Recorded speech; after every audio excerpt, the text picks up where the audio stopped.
I still remember the first day I stayed after class to ask Mr. Daniels for help with my math homework. My hands were clammy and my heart was doing this little flutter-kick thing in my chest. I was so nervous after all. He wasn't just my teacher. He was this person I'd secretly admired all semester. There was something about the way he explained things, making even the most daunting topics seem manageable. And his smile. It was the kind of warm, genuine smile that could instantly put you at ease. That first day, his patient voice made every complicated problem feel a little easier, a little less intimidating. As the weeks went by, our after-class sessions became a routine, something I started to look forward to more than any other part of my school day. He'd lean over my desk, pointing out a step I missed, and I'd listen, trying my absolute best to focus on the numbers and equations. Though my mind often wandered, I'd find myself noticing the little things, like the way he'd push his glasses up his nose when he was thinking, or the encouraging tone in his voice when I finally got a difficult problem right. One afternoon, he must have noticed I was struggling more than usual.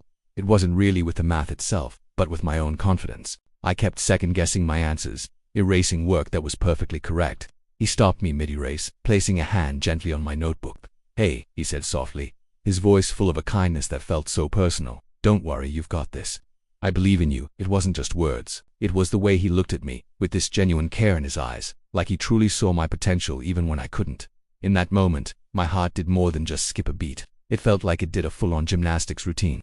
That's when I realized my feelings were much deeper than a simple student's admiration. Weeks turned into a month, and then another.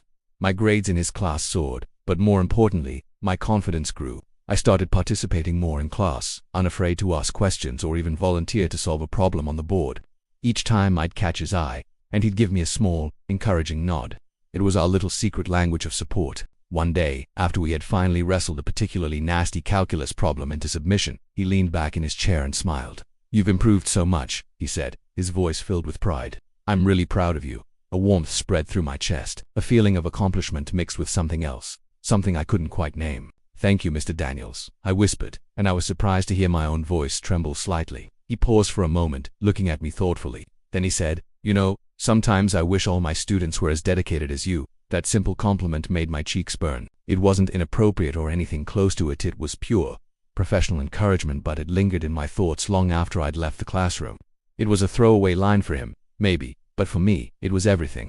It felt like he saw me, not just as another face in the crowd, but as someone special.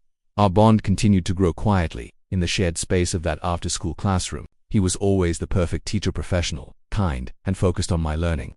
I found myself looking forward to our sessions more than seeing my friends, more than any club or activity.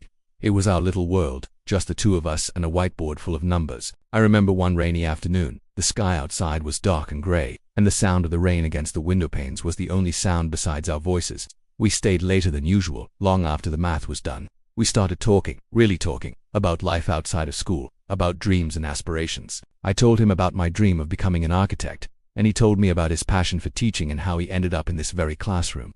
In that conversation, I realized it wasn't just a crush anymore. I didn't just asterisk him. I trusted him. I cared for him, and in the innocent, naive way a teenager can, I think I even loved him. Eventually, the semester had to end.